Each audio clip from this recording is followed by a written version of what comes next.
Bismillahirrahmanirrahim. Assalamualaikum warahmatullahi wabarakatuh. Innal hamdalillah, sesungguhnya puji-pujian hanyalah milik Allah semata. Nahmaduhu, kita senantiasa memujinya, wa nasta'inuhu, dan juga senantiasa memohon pertolongan kepadanya dalam setiap urusan kita, wa nastaghfiruhu, dan juga senantiasa memohon ampun kepadanya. Wa na'udzu billahi min syururi anfusina, dan juga kita mohon perlindungan kepada Allah dari keburukan hawa nafsu diri kita yang kerap menggelincirkan. Wa min sayyiati a'malina, dan juga kita mohon perlindungan kepada Allah dari amal-amal buruk dan dosa yang kita lakukan yang tentunya akan berakibat buruk pula pada kita. Man yahdihillahu fala mudhillalah, barang siapa yang telah Allah berikan dengan pemberian paling berharga dalam kehidupan manusia, yaitu hidayah, maka tidak ada yang bisa menyesatkannya. Wa may yudlil fala hadiyalah, dan juga barang siapa yang Allah biarkan seseorang dalam terpurukan yang terburuk dalam kehidupan, yaitu dibiarkan di dalam kesesatan, maka tidak ada yang bisa memberinya petunjuk selain petunjuk Allah Subhanahu wa taala.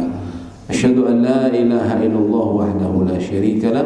Saya bersaksi bahwa tiada ilah atau sesembahan yang berhak untuk diibadahi dengan benar selain Allah, tiada sekutu baginya. Wa anna Muhammadan abduhu wa rasuluh, dan bahwa Muhammad sallallahu alaihi wasallam adalah hamba dan juga utusannya.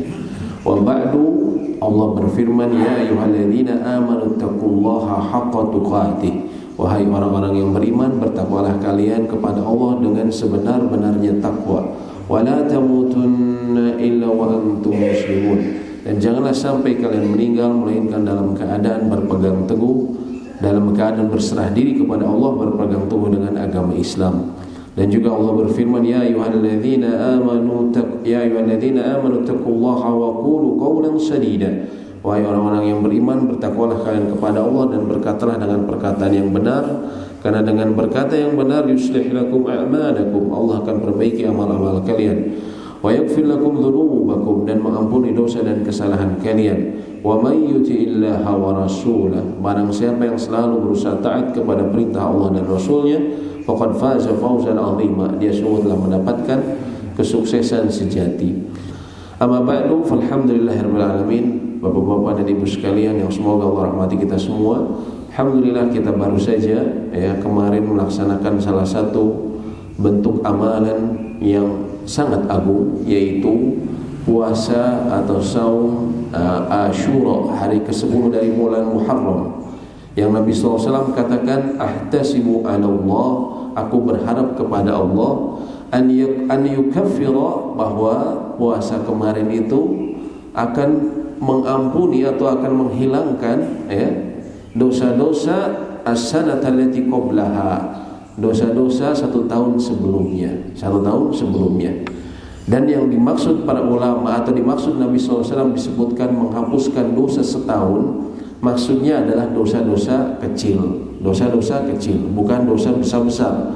Jadi tidak bisa seseorang berharap dia tidak sholat selama 1 tahun lalu dia kemudian tutup, nanti kan ada puasa menghapus 1 tahun, akhirnya nanti sajalah cukup udah dihapus. Tidak, karena meninggalkan sholat termasuk disebutnya kabair, kabiratun minal kabair, salah satu dosa besar. Adapun puasa tersebut menghapuskan dosa-dosa kecil. Walaupun sering kami ingatkan bahwasanya menghapuskan dosa kecil jangan sampai kemudian orang merasa rugi. Wah, kalau ini cuma menghapusin dosa kecil aja, mendingan saya ada pertemuan makan-makan, gak usah puasa. Para ulama katakan walaupun dosa kecil jangan sampai disepelekan. Mereka katakan la tahqiranna shaghirah, janganlah sampai kalian sepelekan dosa-dosa kecil. Fa innal jibal minal hasa, karena pegunungan-pegunungan yang kokoh tersebut yang kita lihat itu terbentuk mayoritas dari pasir-pasir dan juga kerikil-kerikil kecil, namun bisa membentuk sebuah gunung yang besar. Begitu pula dosa, tanpa sadar kita koleksi harian dari ucapan, penglihatan kita, dan hal-hal lainnya kita koleksi sedikit demi sedikit tanpa kita coba untuk tebus, maka nanti akan menggunung yang kemudian bisa menghancurkan atau bisa menimpa kita. Dan alhamdulillah Allah berikan amalan-amalan seperti itu, amalan-amalan yang memiliki keutamaan besar, amalan yang disebut sebagai tatawwu, ya, atau menambah ketaatan, ya. Tatawwu atau juga disebut sebagai amalan nafilah, amalan nafilah. Dan pada pagi ini juga kita akan berbicara mengenai yang berhubungan dengan amalan nafilah, ya. Nah, nafilah adalah sesuatu yang menambahkan dari sesuatu yang wajib, maka ditambahkan untuk kemudian menyempurnakan, maka disebut nafilah, ya. Dan kita akan membahas pada pagi ini mengenai sholatun nawafil atau sholat-sholat nafilah, atau yang populer di masyarakat kita disebut mengenai sholat-sholat sunat, ya. Pembicaraan atau ungkapan mengenai nafilah, ya, atau tadi sesuatu tambahan tadi Allah sebutkan dalam surat Al-Isra ayat 79. Allah sebutkan wa minal laili fatahajjad bihi nafilatan lak, ya. Dan dari sebagian malam fatahajjad bihi. Tahajjud ini artinya dalam bahasa Arab, tahajjada ya tahajjadu, seseorang asalnya tidur lalu kemudian dia bangkit dan bangun, ya. Dia bangun, itu tahajjud, ya. Di sini diberitakan fatahajjad bihi. Maksudnya apa? Sebagaimana kita ketahui, sholat malam, tahajud adalah ketika sholat malamnya dilaksanakan dengan tidur terlebih dahulu. Walaupun tidurnya hanya sesaat, hanya setengah jam, hanya 10 menit, tapi dia yang penting dia tertidur, ya. Fatahajjad bihi nafilatan lak, maka bertahajudlah di malam tersebut nafilatan lak. Nah, disebutkan dalam ayat tersebut dalam surat Al-Isra tadi ayat 79, nafilatan lak, artinya sebagai tambahan bagimu, tambahan bagimu. Kemudian Allah sebutkan asa an yab'atha rabbuka maqaman mahmuda, ya. Semoga Allah mengangkatmu, ya, maqaman mahmuda, ke tempat yang terpuji. Artinya ibadah yang sangat agung sehingga seseorang yang melakukannya, antara lain khususnya Nabi SAW, mendapatkan maqaman mahmuda, kedudukan yang terpuji, ya. Dan berbicara mengenai nafilah, mengenai salat nawafil, ya, dia setidaknya tadi disebutkan istilah salat sunat ini, kalau dalam istilah ahli fikih tadi nafilah tambahan, juga disebutnya tatawwu dalam istilah mereka, ya, sebagai bentuk menambah ketaatan. Dia setidaknya terbagi menjadi dua, ya. Yang pertama adalah tatawwu al-mutlaq, tatawwu yang mutlak, suatu ibadah sunnah, salat sunnah yang mutlak. Apa yang disebut mutlak? Para ulama mendefinisikannya huwa alladzi lam ya'ti fihi syari' bihaddin. Dia adalah salat sunnah, ya, atau salat nafilah yang pembuat syariat Allah Subhanahu wa taala tidak membatasinya. Ya, tidak membatasinya baik dengan waktu ataupun dengan jumlah rakaat tertentu ataupun dengan, ya, momen tertentu, ya. Dan yang kedua adalah yang disebut dengan tatawwu muqayyad, ya. Muqayyad artinya yang terikat, ibadah sunnah yang terikat. Maksudnya apa?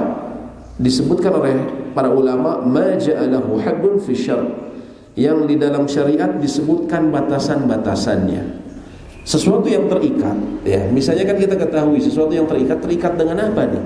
Misalnya dia terikat dengan sesuatu. Dalam sholat sunat pun seperti itu, terikat dengan waktu misalnya, ya, terikat dengan sholat tertentu, kemudian terikat dengan momen tertentu, misalnya sholat kusuf, sholat khusuf, ya, kusuf dan khusuf, sholat gerhana matahari dan bulan, dia terikat. Jadi ada dua macam. Yang pertama tadi mutlak, ya, tidak ditentukan batasannya. Yang kedua dia muqayyad, yang terikat. Dan berbicara mengenai sholat sunnah, ya, sholat tatawwu ataupun sholat nafilah, terdapat banyak sekali hadis-hadis Nabi SAW yang menyebutkan mengenai keutamaannya. Di antaranya yang disebutkan oleh Abu Hurairah radhiyallahu taala anhu, bahwa beliau pernah mendengar Nabi SAW bersabda, inna awwala ma yuhasibun nasu bihi yawmal qiyamati min a'malihim as-shalah. Sesungguhnya yang pertama kali dihisab, ya, seorang hamba oleh Allah pada hari kiamat dari amal-amalnya adalah as-salat, adalah salatnya, ya. Kemudian hadis ini memiliki berbagai versi, ya, lanjutannya. Hanya saja yang saya ambil yang berhubungan dengan sholat sunnah. Kemudian Allah berfirman, yaqulu rabbuna jalla wa ala lil malaikatihi, Allah berfirman kepada para malaikatnya, dan tentunya Allah bertanya kepada malaikatnya, dan tentunya dia lebih tahu. Unzuru fi salati abdi, lihatlah kepada salat hambaku, atammaha au naqasaha, apakah dia menyempurnakan salatnya atau dia terdapat kekurangan dalam salatnya. Fa in kanat tamatan, andaikan salatnya sempurna, kutiba lahu tamatan, maka tulislah secara sempurna, jangan sampai ada pengurangan. Ya, jangan sampai ada kezaliman, jangan sampai ada pengurangan. Fa in kana taqasa minha syai'a, bila dalam salat-salat mereka ini terdapat kekurangan, ya, unzuru, lihatlah oleh kalian, hal li abdi min tatawwu'in, apakah hambaku ini memiliki amal tambahan, amalan nafilah tadi, amalan tatawwu atau amalan sunnah, ya. Fa in kanat lahu tatawwu, kalau dia memiliki amalan tambahan, ya, maka akan dikatakan atimu li abdi faridatahu min tatawwu'ihi, maka sempurnakanlah bagi hambaku amalan wajibnya dengan amalan sunnahnya tersebut, ya. Thumma tu'khadul a'malu ala dhakum, maka begitu juga akan diambil amal-amalan yang lain seperti itu. Maksudnya, misalnya seseorang kekurangan pelaksanaannya, ada salah-salah, ada kurang-kurang dalam sedekah, dalam zakat yang wajib, maka dia disempurnakannya juga dari yang seperti itu tadi dalam sholat, yaitu dari amalan-amalan tatawwu atau amalan sunnahnya. Bisa jadi dia mungkin zakatnya dia menghitungnya tidak sempurna karena ilmunya kurang, tapi orangnya rajin sedekah, maka kemudian ditutupi dari amalan wajib tersebut, ya. Nah, ini menunjukkan bahwasanya hadisnya diriwayatkan oleh Imam Ahmad dan juga, ya, para imam yang menulis kitab sunan yang 4, yaitu Sunan An-Nasa'i, ya, Sunan Ibnu Majah, ya, Sunan At-Tirmidzi dan Sunan Abu Dawud, ya. Hadisnya sahih. Artinya dari sini kita bisa mengetahui bahwasanya sholat sunat dia menutupi kekurangan dalam sholat wajib. Namun apakah kalau saya beberapa sholat tuh saya nggak sempet karena pekerjaan saya sibuk, ya, mungkin karena kurang ilmunya sehingga ditinggalkan zuhur sama asar, ya. Zuhur sama asar ditinggalkan karena saya lagi kerja. Nanti maghrib isya baru dia lowong, dia sholat maghrib dan isya. Lalu kemudian nanti malam dia tahajud, ya. Tahajudnya banyak sekali. Tujuannya apa? Saya menutupi yang maghrib, zuhur dan asar. Apakah bisa seperti itu? Jawabannya, karena tadi hadis yang barusan disebutkan untuk menutupi, jawabannya tidak. Kalau untuk pelaksanaannya tidak bisa ditutupi selama atau bagaimanapun juga amalan sunat tidak bisa menutupi amalan yang wajib. Dia hanya menutupi kalau misal kita dalam pelaksanaannya tidak sempurna, kehusuannya kurang, ya, melaksanakannya juga tidak sempurna. Tapi kalau seseorang tidak melaksanakannya, maka tidak bisa diganti dengan sunat. Dia tetap harus melakukannya, ya.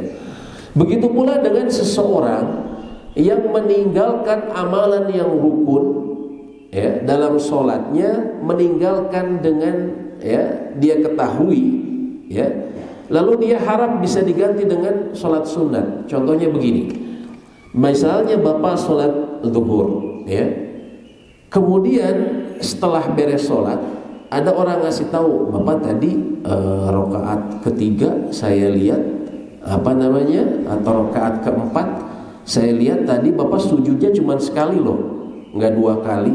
Masa benar? Iya, cuma sekali.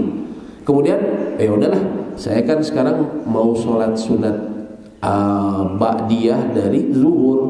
Kan kata Nabi dia menutupi, ya, kekurangan. Nah, udah aja saya sholat sunat aja deh untuk gantiin yang barusan. Apakah boleh? Tidak. Karena apa? Karena yang tadi dia tinggalkan rukun yang harus kita ketahui, ya. Rukun sama sekali tidak bisa ditinggalkan. Dalam satu rakaat seseorang harus 2 kali sujud, ya, harus 2 kali sujud. Ketika dia lupa, maka apa yang harus tadi dia ketika dikasih tahu dia lakukan? Dia bangkit lagi. Sebagaimana kami pernah jelaskan, dia bangkit kembali, lalu dia tinggal sempurnakan 1 rakaat lagi. Bukan kemudian ditutup dengan sholat sunat. Gak bisa dia dengan alasan seperti itu. Saya tutup saja nanti sholat sunat saya, mungkin saya 4 rakaat saja, biar kemudian nutupi kekurangan yang barusan. Gak bisa, ya. Sholat sunat ini antara lain menutupi kekurangan kita, terutama yang tidak kita sadari. Adapun yang disadari, kalau itu rukun, maka kita harus kerjakan, ya. Adapun bisa jadi kita tidak khusyuk dan segala macam, ya. Ada misalnya rukunya juga kita masih kurang, atau bacaannya kita masih ada lupa-lupa, ya. Selama itu bukan rukun, maka antara lain ini bisa kita harapkan dari sholat sunat. Tapi ingat, kalau rukun dia harus mengerjakannya, ya. Yang rukun tadi kurang 1 rakaat itu jadi waktunya berapa? Para ulama katakan, andaikan waktunya masih ada waktu rentang waktu yang tidak terlalu panjang, maka dia segera bangkit, dia sempurnakan 1 rakaat, tidak usah mulai lagi dari awal.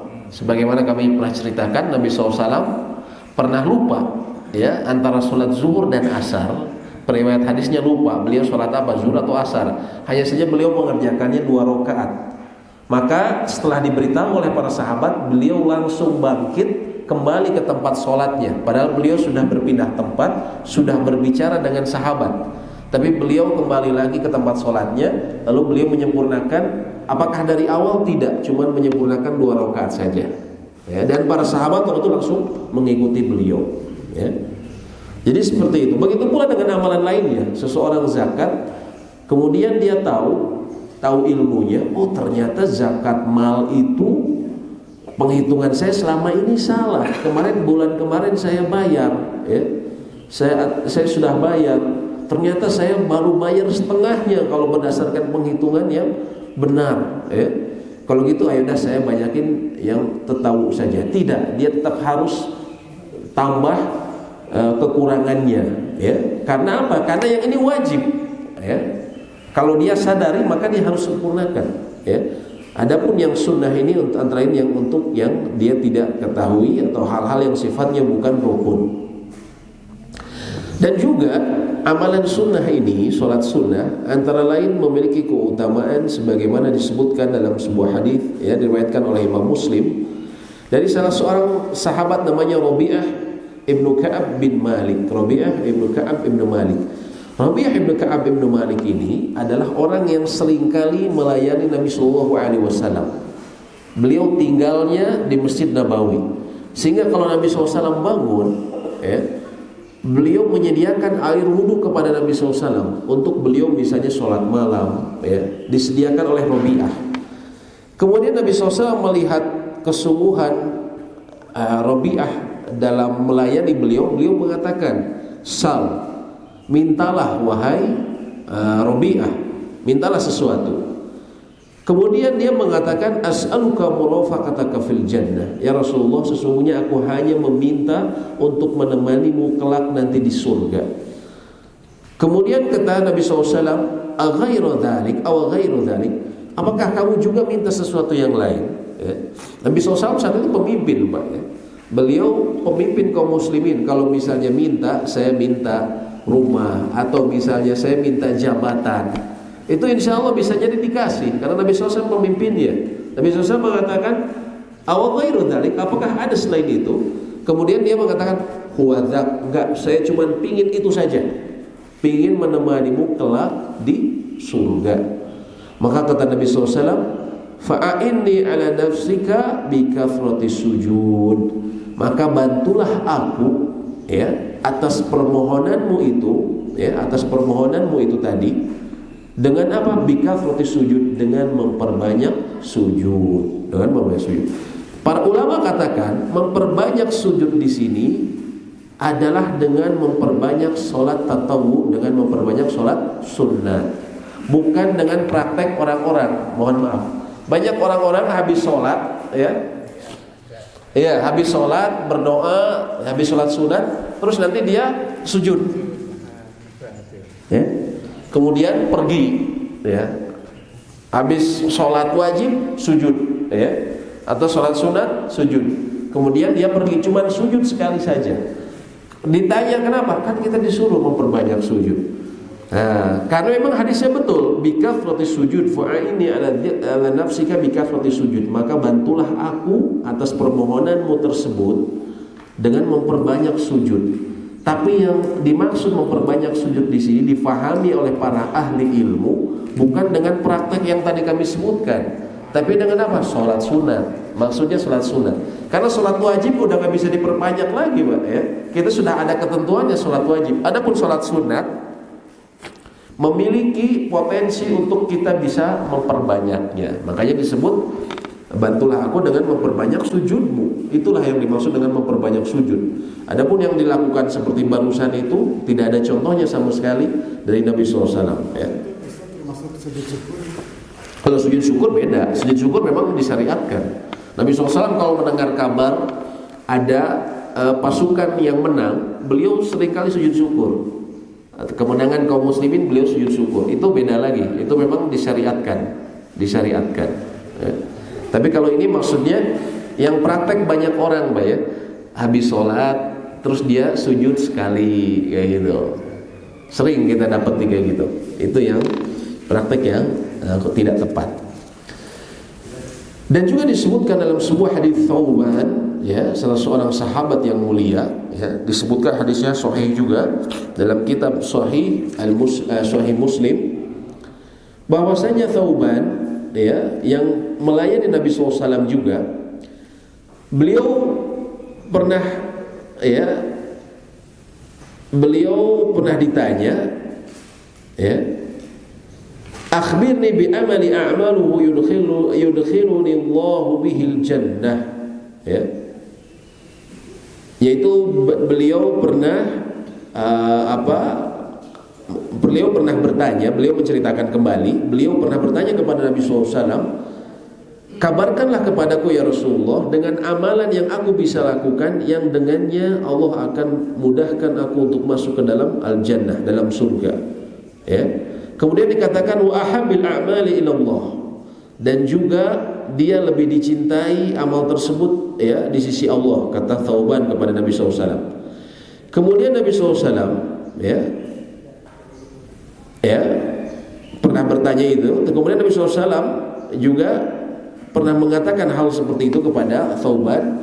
Beliau mengatakan alaika bikathrati sujud lillah, ya, maka engkau harus memperbanyak sujud kepada Allah, ya, memperbanyak sujud kepada Allah. Yaitu ketika ditanya amal apa yang aku bisa melakukannya sehingga Allah mudahkan aku masuk ke dalam surga, dan juga dia amalan yang kemudian, ya, disukai oleh Allah, maka kemudian Nabi SAW menjawab alaika bikathrati sujud lillah, engkau harus memperbanyak sujud kepada Allah. Fa innaka la tasjudu lillahi sajdah, tidaklah engkau sujud kepada Allah sekali sujud, illa rafa'aka Allahu biha darajah, kecuali Allah akan mengangkat derajatmu dengan sujudmu tersebut. Wa hatta biha anka khati'atan, dan juga Allah akan menghapuskan, ya, keburukan darimu, kesalahanmu dengan sujudmu itu, ya. Jadi dengan memperbanyak sujud, sekali sujud itu dia bisa mengangkat derajat seseorang, menjadi sebab diangkatnya derajat seseorang, dan juga dihapuskannya kesalahannya pada saat yang bersamaan, ya. Dan ini menunjukkan bahwasanya yang dimaksud dengan memperbanyak sujud itu adalah tadi sholat sunat, sholat tatawu, bukan sujud yang tadi sendirian. Lalu sholat tatawu apa yang bisa kita lakukan? Ya, sholat tatawu yang kita bisa lakukan antara lain sholat rawatib, ya, rawatib. Rawatib ini dari kata rotibah. Rotibah ini yang berurutan. Maksudnya apa? Karena dia berurutan, baik itu sebelum sholat fardu ataupun setelah sholat fardu, ya. Baik yang sifatnya sebelum sholat fardu yang disebut qobliyah, ataupun yang sesudah sholat fardu yang disebut ba'diyah. Ya. Terdapat keutamaan melaksanakan sholat fardu yang diikuti dengan sholat rawatib, ya. Sholat yang tadi saya sebutkan berurutan, dan disebutkan terutama yang rawatib yang muakkadah yang Nabi SAW menekankan dan beliau kerap jaga, seringkali selalu jaga, terutama dalam ketika beliau mukim, tidak safar, tidak perjalanan. Contohnya dari hadis Ummu Habibah, istri Nabi Muhammad SAW, ibunda kita semua, karena istri-istri Nabi SAW itu digelari Ummahatul Mukminin, ibunda dari kaum mukmin. Di antara istri beliau adalah Ummu Habibah. Beliau pernah berkata, sami'tu Rasulullah SAW yaqul, aku pernah mendengar Nabi SAW bersabda, ma min abdin muslim yusalli lillah kulla yawmin, tidaklah seorang hamba muslim dia salat lillah karena Allah kulla yawmin thintai ashrata rak'ah tatawuan, salat sunat dia 12 rakaat dalam sehari, ghaira faridatin, selain salat yang fardu, illa banallahu lahu baitan fil jannah, kecuali Allah akan bangunkan baginya istana di surga. Kecuali Allah akan bangunkan baginya istana di surga. Hadisnya sahih, diriwayatkan oleh Imam Muslim. Jadi tadi disebutkan oleh Ummu Habibah, aku pernah mendengar Nabi SAW bersabda, ma min abdi muslim yusalli, tidaklah seorang hamba muslim dia salat sehari semalam 12 rakaat selain yang wajib, maka Allah akan bangunkan bagi dia sebuah istana di surga. Ketika ditanya 12 rakaat ini bagaimana caranya, disebutkan dalam hadis lain, ditafsirkan oleh riwayat yang lain, hadis yang lain. Antara disebutkan riwayat Imam At-Tirmidzi dan Imam An-Nasa'i. Disebutkan yang 12 ini adalah arba' raka'atin qabla dhuhri, 4 rakaat sebelum zuhur, 4 rakaat sebelum zuhur. Wa raka'ataini ba'da dhuhri, dan 2 rakaat setelah zuhur, wa raka'ataini ba'da al-maghrib, 2 rakaat setelah maghrib, wa raka'ataini ba'da al-isya, dan 2 rakaat setelah isya, wa raka'ataini qabla al-fajri, 2 rakaat sebelum fajar. Jadi kalau dari subuh 2 rakaat sebelum subuh, kemudian zuhurnya 4 rakaat sebelumnya, 2 rakaat sesudahnya, kemudian 2 rakaat setelah maghrib, 2 rakaat setelah isya, 12 rakaat. Kemudian juga dan Nabi SAW selain mengatakan tadi, memotivasi, Nabi SAW pun melakukannya. Antara ini disebutkan oleh Abdullah bin Umar radhiyallahu taala anhuma, anaknya dari Umar bin Khattab.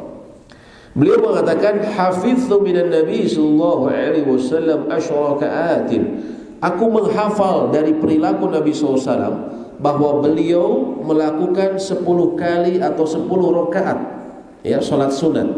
Apa saja?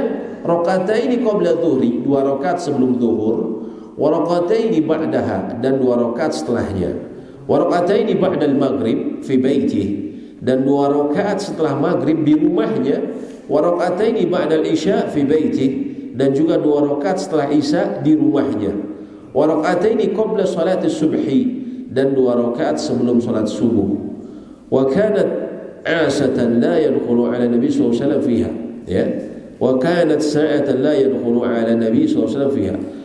Jadi tadi beliau sebutkan bahwasanya Nabi SAW, aku menghafal dari Nabi SAW 10 rakaat, 2 rakaat sebelum zuhur, 2 rakaat setelahnya, 2 rakaat setelah maghrib di rumahnya, 2 rakaat setelah maghrib di rumahnya, dan 2 rakaat sebelum subuh. Kok yang ini 10, kalau tadi 12, gitu kan? Mana yang lebih kuat? Dua-duanya kuat. Terutama yang tadi juga diriwayatkan dari istri Nabi SAW langsung, dan juga disebutkan dalam kitab yang paling sahih setelah bersamaan dengan Sahih Bukhari. Dua-duanya kuat. Lalu kenapa bisa berbeda? Para ulama menyebutkan kenapa bisa jadi berbeda. Bisa jadi karena ini Abdullah bin Umar, itu banyak melihat perilaku Nabi SAW ketika di masjid saja. Walaupun tadi disebutkan 2 rakaat di rumahnya, ada juga kemungkinan memang beliau mengetahui ahwal dari Nabi SAW karena beliau punya saudari yang juga istri Nabi SAW, yaitu Hafsah bintu Umar, anaknya Umar bin Khattab. Itu adalah saudarinya, ya, istri dari Nabi SAW. Jadi dikasih tahu juga, bisa jadi yang perilaku di rumahnya dikasih tahu dari Hafsah. Namun bisa jadi gambarannya tidak lengkap. Berbeda dengan Ummu Habibah. Ummu Habibah memang istri Nabi SAW langsung, sehingga melihat tata cara Nabi SAW langsung. Yang membedakan antara lain di qabla zuhur. Qabla zuhur Ummu Habibah menyebutkan 4 rakaat. 4 rakaat, ya. Karena bisa jadi zuhur biasa, bukan qabla Jumat. Zuhur biasa. Bisa jadi kata para ulama, karena Ummu Habibah tentunya lebih mengetahui keseharian Nabi SAW. 4 rakaat ini beliau lakukan di rumah, ya. Jadi yang lengkap para ulama katakan, ya, 12. Ini yang berusaha beliau selalu jaga dan ditekankan, ya. Kemudian, ya, sekarang kita membahas sedikit mengenai sholat qobliyah subuh, ya, atau dilaksanakan sebelum subuh. Mengenai hukumnya, para ulama katakan ratibatul fajri min akadis sunani ratibah. 2 rakaat sebelum atau sholat yang dilaksanakan, sholat sunat disanakan bersama sholat fajar atau sholat subuh, merupakan salah satu sholat sunat yang Nabi SAW di antara sholat yang paling ditekankan, ya. Wa kana Nabi sallallahu alaihi wasallam yata'ahaduha wa la yad'uha fi hadari wa la fi safarin. Bahkan Nabi SAW tidak pernah meninggalkannya, bukan saja ketika beliau mukim, ya, tidak berpergian, bahkan ketika beliau safar, ya. Berbeda dengan sholat sunnah lainnya yang rawatib, nanti Nabi SAW dalam perjalanan beliau kerap kali tinggalkan. Tapi kalau qobliyah subuh beliau biasanya selalu jaga, ya. Dan diantaranya disebutkan dalam sebuah hadis yang diriwayatkan oleh Imam An-Nasa'i dan disebutkan hadisnya sahih li ghairihi. Disebutkan, ya, bahwasanya Nabi SAW ketika safar beliau melaksanakan sholat qobliyah fajar. Dari Abi Maryam, beliau mengatakan kunna ma Rasulullah sallallahu alaihi wasallam fi safarin. Kami pernah bersama Nabi SAW dalam sebuah perjalanan. Fa asrayna lailatan. Kemudian kami menyusuri waktu malam, artinya terus berjalan ketika malamnya. Falamma kana fi wajhi subhi, ketika kami akan mendekati subuh, nazala Rasulullah sallallahu alaihi wasallam. Kemudian Rasulullah SAW kemudian mendirikan kemah, ya, artinya berhenti, ya. Fanama wa nama nas. Maka beliau tidur dan saat itu pun orang-orang tertidur karena kelelahan. Bayangkan ketika malam hari, ya, beliau berjalan terus dan ketika mendekati subuh beliau berhenti, ternyata beliau ketiduran, begitu pula para sahabat semuanya tertidur. Kemudian kata Abu Maryam disebutkan, falam nastaykid illa bisyamsi qad tala'at alaina, dan kami tidak terjaga, ya, hingga matahari telah muncul, ya, di hadapan kami, ya. Artinya terlambat, matahari sudah muncul, ya. Fa'amara Rasulullah SAW al-mu'adzina fa'adzana. Kemudian Nabi SAW memerintahkan muadzin untuk adzan. Thumma shalla rak'ataini qabla al-fajri. Kemudian beliau salat 2 rakaat sebelum salat subuh. Thumma amarahu fa'aqam. Kemudian Nabi SAW memerintah muadzin untuk iqamat. Fasalli bin nas. Kemudian beliau salat, ya, mengimami manusia. Thumma haddatsana bima huwa kain hatta taqumus saah. Kemudian beliau setelah itu beliau berkhutbah menceritakan mengenai apa yang akan terjadi sampai hari kiamat, ya. Jadi dalilnya ini disebutkan bahwa dalam perjalanan beliau tetap sholat sunat. Itu yang pertama pelajarannya kita bisa ambil. Yang kedua apa? Andaikan kita terlambat bangun, ya, Bahkan terlambat bangunnya sampai matahari sudah terbit, mungkin sekitar jam 7, jam 8. Sama seperti tadi, bahkan Nabi SAW tertidur. Begitu pula para sahabatnya, ya. Ada hadis lain disebutkan bahwa ketika terbangun itu kami terbangunkan oleh rasa panas matahari, ya.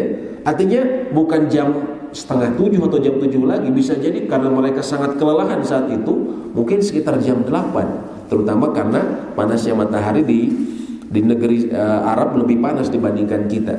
Tapi pelajarannya kita lihat Nabi SAW tetap memerintahkan sahabatnya untuk azan walaupun terlambat. Ketika dalam satu komunitas tetap diperintahkan untuk azan. Lalu apa? Beliau tetap sholat sunat, ya. Kemudian apa? Iqamat, lalu kemudian baru sholat subuh berjamaah, walaupun kalau istilah kita subuh berang, ya. Sudah terlambat, ya. Artinya kalau bapak terlambat, qadarullah, karena perjalanan, karena segala sesuatu, baru bangun jam 7, tetap laksanakan sholat qobliyah sebagaimana tadi Nabi SAW lakukan, ya. Kemudian juga disebutkan, ya, adapun keutamaan sholat qobliyah subuh banyak sekali, antara yang disebutkan dalam hadis riwayat Imam Muslim dari ibunda kita semua Aisyah radhiyallahu taala anha, bahwa Nabi SAW pernah mengatakan raqatul fajri khairun minad dunya wa ma fiha. Dua rakaat fajar, ya, itu lebih baik dibandingkan dunia dan seisinya, ya. Kalau disebutkan sholat fajar itu secara mutlak maksudnya adalah sholat subuh, ya. Tapi kalau disebut sholat sunnah fajar, maka itu maksudnya qobliyah fajar, 2 rakaat sebelum sholat subuh maksudnya, ya. Ya. Biasa subuh tiba-tiba terlambat subuhnya, jadi qobliyahnya setelah sholat subuh boleh? Lebih baik barusan kita bahas bahwa Nabi SAW dalam perjalanan tadi terlambat, beliau tetap memerintahkan azan, terus kemudian sholat sunat qobliyah, baru kemudian iqamat, ya. Jadi tetap runut, ya, runut. Tapi tidak boleh setelah sholat subuh bukan boga lagi. Kecuali bapak, kalau udah waktu dengan qobliyah. oh ini ceritanya bapak terlambat atau bagaimana? Terlambatnya jauh atau terlambatnya baru? Kita udah mulai sholat subuh, Iya. sehingga kita tidak sempat qobliyah. Iya, baik. Qobliyahnya setelah selesai. Iya, nanti insya Allah akan kita bahas, ya. Ini tadi yang kalau saya ceritanya yang terlambatnya jauh, Pak, ya. Sudah lewat waktunya. Jadi beliau sebenarnya ketika melaksanakan tadi itu, yang ketika dalam perjalanan, itu disebutnya bukan melaksanakan pada waktunya, disebutnya dalam istilah fikih adaan, tapi disebutnya dia qadhaan. Beliau mengqadha karena sudah lewat waktunya. Subuh itu sudah selesai ketika matahari terbit, ya. Ketika matahari terbit, waktu syuruk orang bilang, ya. Tapi beliau tadi laksanakan sudah matahari sudah mulai naik, ya. Itu kalau yang kondisinya seperti itu. Adapun yang Bapak sebutkan nanti sebentar lagi akan kita bahas, ya. Tapi mengenai keutamaannya tadi disebutkan ahabu ilayya minad dunya jami'an. Dalam hadis lain disebutkan Nabi SAW pernah berkata, 2 rakaat sebelum subuh itu lebih aku sukai daripada dunia semuanya, ya, semuanya. Kalau orang bilang kalau gitu subuh gimana ya? Kok subuh nggak disebutkan? Para ulama memahami, andaikan yang tingkatan lebih rendah, yaitu sholat sunat, disebutkan dengan ketinggian pahala atau fadilah, keutamaan, maka yang posisinya lebih tinggi dalam hal ini sholat fardu, dia memiliki keutamaan yang tentunya jauh lebih besar lagi. Hanya saja tidak perlu disebutkan secara rinci, ya. Dan juga kata Aisyah radhiyallahu taala anha, lam yakuni Nabi SAW ala syai'in minan nawafil ashadda minhu ta'ahuda.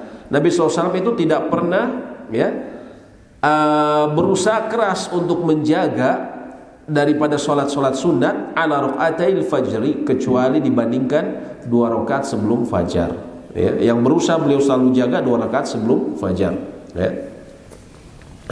Kemudian juga disebutkan di antara salah satu sifat dari sholat subuh ini atau qobliyah subuh ini, berusaha diringankan, takhfifan, ya.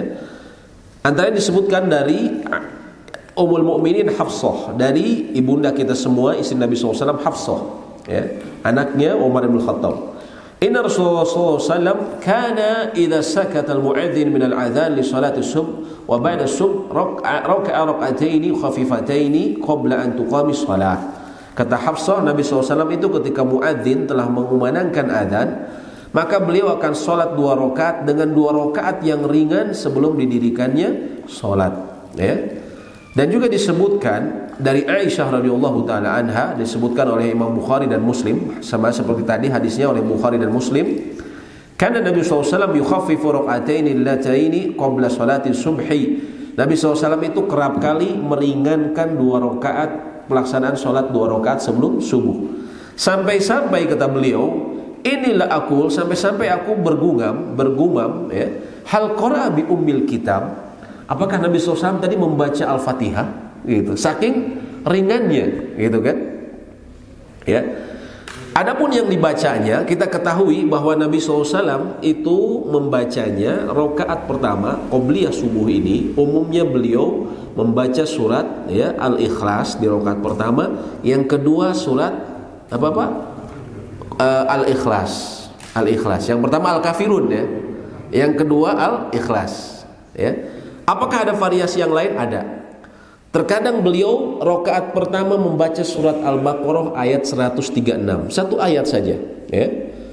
Qulu amanna billahi wa ma unzila ilaina wa ma unzila ila Ibrahim wa Ismail wa Ishaq wa Yaqub wal asbat wa ma utiya Musa wa Isa wa ma utiya an-nabiyyuna min rabbihim la nufarriqu baina ahadin minhum wa nahnu lahu muslimun. Kalau Bapak mau ingat-ingat surat Al-Baqarah ayat 136. Ini di rakaat pertama beliau terkadang membaca satu ayat saja, ya. Adapun di rakaat kedua beliau juga membaca satu ayat, ya. Terkadang beliau membaca surat Ali Imran ayat 52, ya. Falamma ahassa Isa minhumul kufra qala man ansari ila Allah. Qala al-hawariyuna nahnu ansarullah amanna billah washhad bi anna muslimun. Nah, surat pendek sekali ya. Terkadang beliau membaca itu untuk rakaat kedua. Terkadang juga beliau selain surat Ali Imran ayat 52, beliau juga terkadang membaca surat Ali Imran ayat 64. Ayat 64, 52 kalau enggak 54 di rakaat kedua ini. Kalau Al-Baqarah tadi rakaat pertama 136, adapun rakaat kedua beliau terkadang membaca Ali Imran ayat 52 dan 64. Jadi bisa divariasikan ya, bukan saja Al-Kafirun dan juga surat Al-Ikhlas. Dan juga di sunnah sebagian ulama ada yang mengatakan kalau seseorang sholat sunnahnya di rumah masih ada waktu, maka dia disunahkan untuk berbaring sebentar. Karena ini Nabi SAW seringkali seperti itu ya, terutama kata Aisyah, andaikan aku terjaga saat itu, aku tidak ada halangan sehingga aku terbangun saat itu, maka beliau biasanya berbincang-bincang denganku. Tapi kalau aku saat itu lagi tidur ya, atau maksudnya tidak sholat ya, aku melihat Nabi SAW itu ittija, beliau berbaring biasanya menunggu qomat, karena rumah beliau di samping masjid ya. Ini kata para ulama kalau waktunya panjang. Kalau Bapak tiduran dulu nanti bangun-bangun zuhur Pak. Bablas ya. Kemudian ya, nah ini yang tadi Bapak tanyakan. Para ulama sebutkan man fatathu raka'atal fajri, barang siapa yang terluput darinya 2 rakaat sebelum fajar ya. Para ulama katakan yusra liman fatathu raka'atal fajri an yusallihima ba'da salatil fajri mubasharatan. Disyariatkan bagi seseorang yang dia tertinggal dari 2 rakaat sebelum subuh ya, terutama bila dia melakukannya, sebagian adalah ulama lain mengatakan kalau dia melakukannya dawam, seringkali selalu mengerjakan qobliyah subuh, tapi dia tertinggal, misalnya dia bangunnya terlambat, atau bisa jadi bangunnya sudah semalaman, udah sholat malam, tapi ketika azan sakit perut ya, kadang ada aja Pak ya, kita harus ke air dulu, udah azan pas ke air gitu kan. Nah, lalu bagaimana apa yang bisa dia lakukan? Maka para ulama katakan ya, dia bisa lakukan an yusalliyahuma ba'da sholatil fajri mubasyaratan. Bisa langsung dilaksanakan setelah sholat subuhnya langsung. Setelah sholat subuhnya langsung. Au ba'da tulu'i syams, atau setelah matahari terbit. Setelah lewat syuruk, sudah masuk waktu duha awal, maka boleh dia laksanakan juga di waktu tersebut. Lalu para ulama katakan wal afdalu, dan yang afdal an yusalliyahuma ba'da tulu'i syams, dan yang afdal adalah dilaksanakan setelah mataharinya naik. Jadi dua pilihan.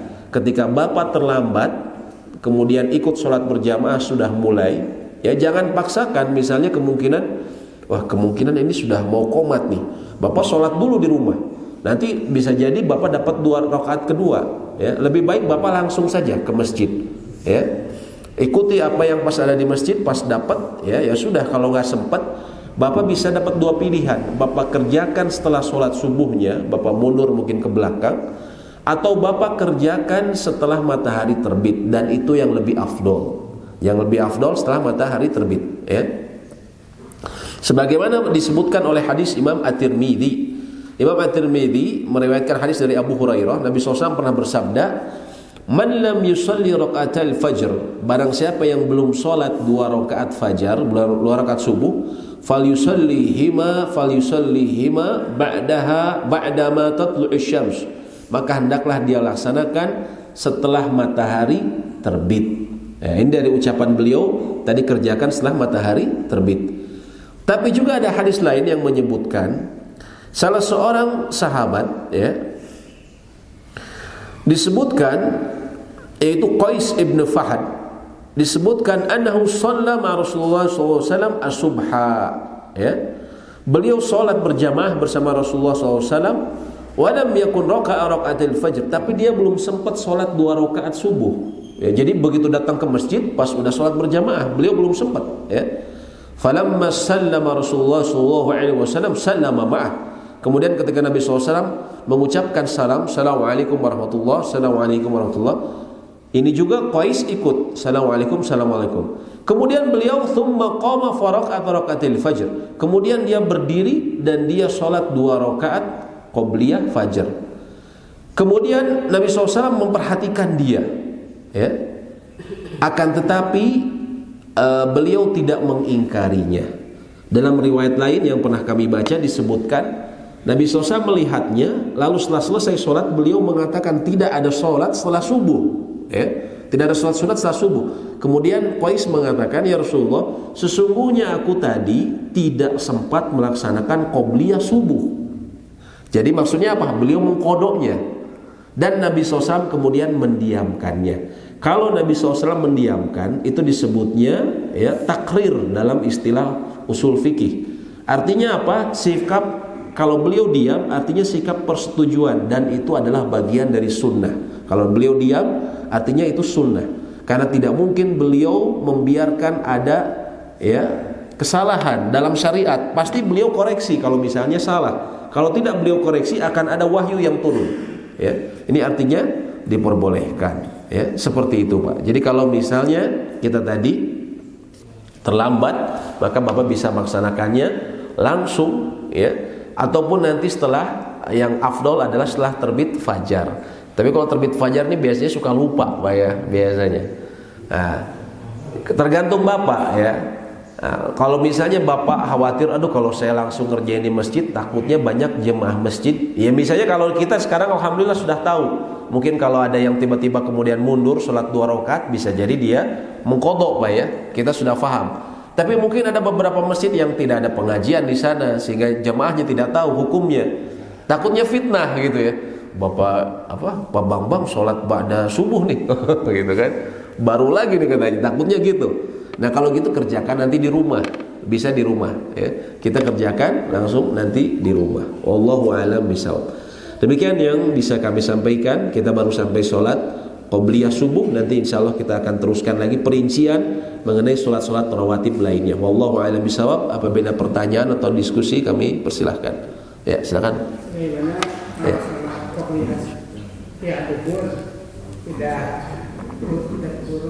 Tidak apa? Ya, nanti insya Allah kita akan bahas, tapi ringkasnya boleh nanti dilaksanakan setelahnya. Kalau nggak sempat sholat zuhur qobliyahnya, Bapak dapatnya langsung berjamaah, Bapak bisa mengqodoknya setelahnya. Gitu. Nanti adapun sifatnya nanti kami perinci lagi. Ya, silakan. Kalau sunnah menghadap masjid, Ya. itu afdolnya tuh diniatkan satu dengan qobliyah atau dipisah sholatnya? Iya, wallahu a'lam bishawab. Para ulama mengatakan tidak masalah disatukan, karena sebagian ulama memahami bahwa sholat tahiyatul masjid itu disebutnya sholat nafilah ghairi maksudah lidzatiha. Dia tidak sholat sunat yang tidak dimaksudkan memang khusus dikerjakan. Maksudnya apa? Dia memang sebenarnya kalau kita lihat hadisnya kita bisa memahami maksud perkataan ini. Hadis Nabi SAW mengatakan, idza dakhala ahadakumul masjidah, bila salah seorang dari kalian masuk ke dalam masjid, fala yajlis, maka janganlah dia duduk hatta yarka rakaataini, sampai dia sholat 2 rakaat. Kapanpun. Iya, kapanpun, di waktu apapun, termasuk waktu yang dilarang. Nanti kita akan sebutkan mengenai waktu yang dilarang. Tapi kalau tahiyatul masjid itu bisa kapanpun. Ya. Janganlah kalian duduk sebelum kalian sholat dulu, kata Nabi SAW. Dari sini para ulama memahami, oh kalau begitu yang penting kita sholat aja. Yang penting kita sholat saja, itu sudah menggugurkan. Ya, sebagian ada yang mengatakan wajib, sebagian ada yang mengatakan sunnah muakkadah. Sudah menggugurkan perintah untuk sholat sebelum duduk. Yang penting sholat aja, termasuk qobliyah subuh, gitu. Dan ini pendapat yang kuat. Antara lain kenapa? Kalau kita sholat wajib fardu, misalnya sholat zuhur, sholat subuh, kalau kita terlambat, kan kita langsung ikutin berjamaah. Kita nggak sholat 2 rakaat terlebih dahulu, kan Pak? Kenapa? Karena itu yang difahami, itu yang dicontohkan dan dijelaskan para ulama. Karena tadi yang penting kalau masuk masjid jangan duduk dulu. Misalnya ada rapat, misalnya ada janjian sama orang, jangan duduk dulu, tapi sholat. Ya, mau sholat kita pas datangnya pas sholat zuhur. Kalau misalnya sebelum subuh, qobliyah subuh. Yang penting seperti itu. Ya. Jadi sebagian ulama mengatakan tidak mengapa kita gabungkan. Ya, gabungkan seperti itu. Gimana kalau misalnya sholat subuh nih, setelah saya sholat sunat 2 rakaat, tadi saya sudah gabungkan niatnya, ternyata waktunya masih panjang, masih ada 6 menit lagi. Apa yang bisa lakukan? Yang banyak yang bisa kita lakukan. Pertama, kita berdoa. Ya, Nabi SAW katakan doa bainal adzanaini la yurad au kama qol. Doa antara 2 adzan, antara adzan dan iqamat ini dia tidak tertolak, waktu mustajab. Saya masih boleh sholat sunat enggak? Sebagian ulama ada yang mengatakan karena Nabi SAW meringankan sholat sunatnya tadi. Sebagian ada yang mengatakan enggak usah yang saja. Tapi jumhur mayoritas ulama memahami tidak mengapa. Dia kalau mau sholat sunnah mutlak tidak mengapa. Dia sholat sunnah mutlak, ya, makanya dia sholat sunnah menjelang iqamat tidak mengapa kalau dia mau mengisi waktu tersebut. Allahu a'lam bishawab. Ya. Silakan Pak. Oh ya, silakan.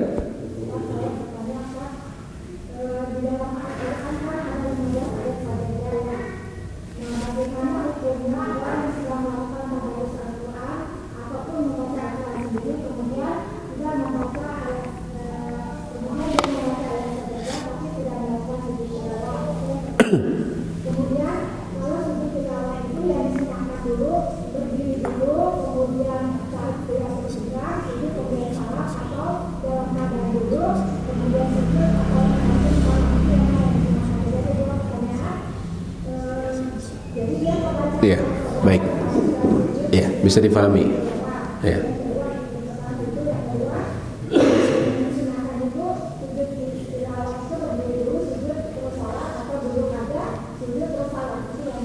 Ya, baik.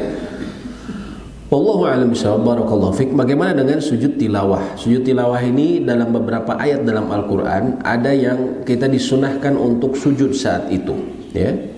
Biasanya tandanya itu ada tanda kubah Pak ya, kalau di mushaf Al-Qur'an itu. Ini disunahkan kita untuk sujud tilawah baik dalam sholat ataupun di luar sholat, ya. Bagaimana kalau seseorang tadi melewati beberapa ayat lalu kemudian dia tidak sujud, ya? Apakah dia berdosa? Jawabannya tidak. Kenapa? Karena dia amalan sunnah, tidak wajib, ya. Dan amalan sunnah ini disunahkan bagi orang yang membacanya dan orang yang mendengarnya. Orang yang mendengarnya. Hanya saja para ulama katakan orang yang mendengarnya, dia hukumnya terikat dengan orang yang membacanya. Maksudnya apa? Maksudnya kalau orang yang membacanya dia sujud tilawah, maka yang mendengarkannya disunahkan untuk sujud tilawah juga. Tapi kalau yang membacanya tidak sujud tilawah, maka yang mendengarnya tidak perlu sujud tilawah. Karena ini pernah dilakukan oleh Nabi SAW. Salah seorang sahabat Zaid bin Thabit, beliau membaca salah satu ayat yang terdapat ayat sujud tilawah, maka beliau waktu itu tidak sujud, tapi meneruskan saja. Nabi SAW pun kemudian tidak sujud, ya. Tapi kalau kita bacanya banyak, sayang sekali, ini keutamaan yang sangat besar kalau kita tidak sujud, ya. Sebagian ada hadis menyebutkan janganlah kalian, ada beberapa surat ini, janganlah kalian melewati ayat tersebut tanpa bersujud, ya. Ini amalan sunnah, tapi sayang sekali kalau kita tidak lakukan. Namun andaikan tidak melakukannya, maka tidak mengapa. Jadi gitu ya, tidak mengapa. Dan orang yang tadi disunahkannya buat orang yang membaca dan buat orang yang mendengarnya, ya. Kalau orang yang mendengarnya ini terikat dengan yang membacanya. Berbeda dengan imam. Kalau imam dia sujud tilawah, maka pada saat itu tidak ada pilihan, makmum juga harus sujud tilawah, seperti itu. Adapun kalau membacanya dalam keadaan duduk, apakah harus berdiri dulu? Tidak perlu, tapi bisa langsung dia sujud ketika duduk tersebut. Begitu Bu ya, wallahu a'lam bishawab. Silakan Pak. Assalamualaikum warahmatullahi wabarakatuh.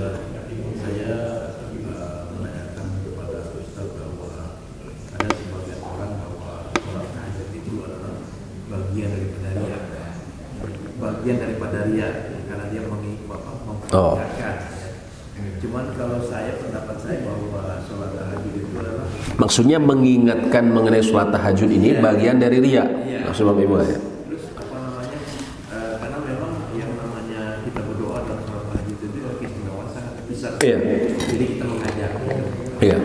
Yang kedua masalah sholat qobla itu apakah memang menunggu azan subuh, ya, atau mungkin sebelum azan subuh bisa dikerjakan. Baik. Terus yang ketiga lagi masalah sholat yang sakit gitu ya, karena sholat yang sakit itu orang melihat bahwa kadang-kadang duduknya nggak sempurna, atau orang menjadi. Tapi ada pertanyaan pada saya, kenapa sih katanya kalau orang itu bisa jalan, tapi sholatnya duduk atau sholatnya enggak jalan. Tapi yang tahu sakit itu kan dirinya. Dia bilang begitu. Kira-kira. Ya, wallahu a'lam bishawab. Yang pertama mengenai tadi ajakan untuk sholat tahajud, apakah itu bagian dari riya? Tidak bisa kita mutlakkan.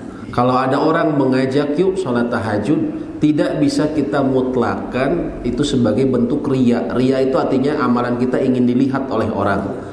Tidak juga bisa dimutlakan sebagai sum'ah, ingin didengar oleh orang. Kenapa? Karena riya dan sum'ah ini amalan hati. Seseorang tidak bisa melihat apa yang ada dalam hati seseorang, ya. Kalau kita melihat orang lain, kita husnuzon, memang bisa jadi dia memotivasi, ya. Tapi kalau untuk diri kita, ketika kita terus-terusan tiap malam, hati-hati jangan sampai muncul riya di kita. Jadi itu tuduhan itu, riya itu tuduhlah pada diri sendiri. Ketika kita mengajak, sengaja dipasang alarm jam 3. Kenapa? Supaya saya udah nyiapin nih formula tulisannya. Jadi langsung kirim ke grup, 5 grup. Langsung kirim gitu kan. Yuk tahajud gitu kan. Ketika kita ngirim itu apakah boleh jawabannya, ataukah itu perbuatan yang dilarang? Boleh. Terkadang amalan itu boleh kita contohkan. Kalau terutama orang-orang mungkin bisa jadi saya tahu nih di grup saya ini grup teman-teman SMA karena rebluk tidurnya gitu. Biasanya nih bangunnya pada kesiangan, saya tahu. Makanya saya ingatkan. Maka pada saat itu boleh. Hanya saja dia harus menjaga hatinya. Jangan sampai kemudian nanti terus-terusan dia pengen dipuji, orang yang selalu bangun jam 3 nih. Nah itu hati-hati ya. Tapi dalam menuduh orang lain, kita nggak bisa nuduh kamu ria nih. Kita nggak tahu apa yang ada dalam hati dia, gitu kan? Sebaliknya di medsos itu sholat sholat tahajud sudah selesai, Iya. tapi sebenarnya alhamdulillah tadi saya sudah melakukan sholat. Nah, kalau itu beda lagi. Itu hati-hati ya, hati-hati. Alhamdulillah gitu ya. Walaupun tetap kita nggak bisa memutlakan nih orang riya nih, nggak bisa, karena itu amalan hati, harus hati-hati kita. Karena itu amalan hati. Itu bisa nuduh ke siapa? Ke diri kita sendiri. Tapi kalau ke orang lain tetap kita harus hati-hati. Paling kita bisa nasihati, jangan sering-sering posting setelah melakukan ibadah, khawatir muncul riya. Karena itu memang akan muncul kalau kita udah terbiasa seperti itu. Yang kedua tadi apa, Pak? Yang masalah qoblah. Qoblah itu dilakukan setelah Oh ya, qobliyah subuh itu karena judulnya qobliyah, dia terikat dengan azan. Jadi dilakukan setelah adzan. Adapun sebelum adzan maka itu dimutlakan semua yang dilakukan sebelum adzan itu sholatul lail, sholat malam. Kalau subuh, Bapak pokoknya sudah mepet ke azan subuh masih sholat, maka itu sholat lail, sholat malam. Adapun mengenai tadi penyakit, misalnya seseorang kok berjalan tapi kemudian sholatnya duduk, itu ada perincian, Pak ya. Kalau memang dia tidak bisa duduk, tidak bisa duduk sempurna, maka dia duduk dengan semampu dia. Kalau dia pakai kursi, selama dia masih bisa berdiri harus berdiri ya. Tapi yang mengenai sakit itu tidak, kalau memang benar-benar kita sakit ada uzur ya tidak perlu dihiraukan ucapan orang. Tapi tentunya kita harus tahu ilmunya, jangan sampai kita langsung mengambil posisi ya. Sebagai saya sering sebutkan di sini, banyak orang yang nggak bisa ruku lalu kemudian dia sholat langsung pakai kursi, padahal dia masih bisa berdiri. Harus tetap dia tahu urutannya, ilmunya bagaimana gitu kan. Allahu a'lam bishawab ya. Ya. Satu lagi apa namanya masalah sholat ya. Terima kasih sekali karena memang itu yang namanya surah itu kan dalam Iya. Iya. Nah itu pertanyaan ke saya itu bahwa saya juga sudah paham bahwa surat itu Nabi Muhammad melakukan itu gitu ya, panjang gitu ya. Nah ada beberapa pendapat bahwa surat itu katanya panjang-panjang gitu. Padahal dia melihat makmum itu banyak yang tidak kuat. Iya. Nah kira-kira menurut Ustadz itu kira-kira gimana? Apakah memang itu harus panjang? Iya. Dan Baik. Iya. Tadi satu ayat boleh. Ya, bisa difahami. Baik. Sholat tadi yang kalau satu ayatnya ceritanya untuk sholat sunat, Pak ya? Bukan sholat sunat, sholat wajib. Iya, yang barusan tadi saya bilang salah satu ayat itu sholat sunat. Iya. 2 rakaat sebelum subuh. Ya. Baik. Mengenai panjangnya surat, ya, secara umum Nabi SAW itu biasanya dalam subuh membaca panjang. Zuhur juga beliau cukup panjang, ya. Asar juga cukup panjang. Cukup panjangnya di sini Nabi SAW itu ada sahabat mengatakan ketika aku mendengar azan itu iqomat, sholat didirikan, aku waktu itu ke air, buang air. Ketika aku kembali Nabi SAW masih berdiri, belum sampai ruku, artinya cukup panjang. Ya kalau kemudian juga asar, adapun yang ringan biasanya maghrib. Begitupun isya, dia tidak terlalu panjang, ya, panjang tapi tidak terlalu panjang. Standar panjang dan pendek bagaimana? Standar panjang dan pendek tentunya disesuaikan dengan sunnah Nabi SAW. Adapun juga, ya, karena standar kita sekarang berbeda dengan umat terdahulu, orang-orang terdahulu lebih kuat, maka para ulama katakan disesuaikan dengan keadaan kaumnya. Kalau misalnya banyak yang mohon maaf sudah reot, udah nggak kuat, maka disesuaikan, jangan terlalu panjang juga, ya. Jangan terlalu panjang. Maksudnya pilih surat yang lebih panjang dibandingkan misalnya maghrib sama subuh dibedakan. Hanya saja yang subuh ini panjang namun juga disesuaikan. Adapun prakteknya dalam masjid, kalau ada seperti itu kan kadang imam tidak tahu, Pak. Diingatkan saja. Kalau misalnya, oh ini agak terlalu panjang gitu, diingatkan saja, begitu, Pak ya. Allahu a'lam bishawab. Baik, demikian yang bisa kami sampaikan.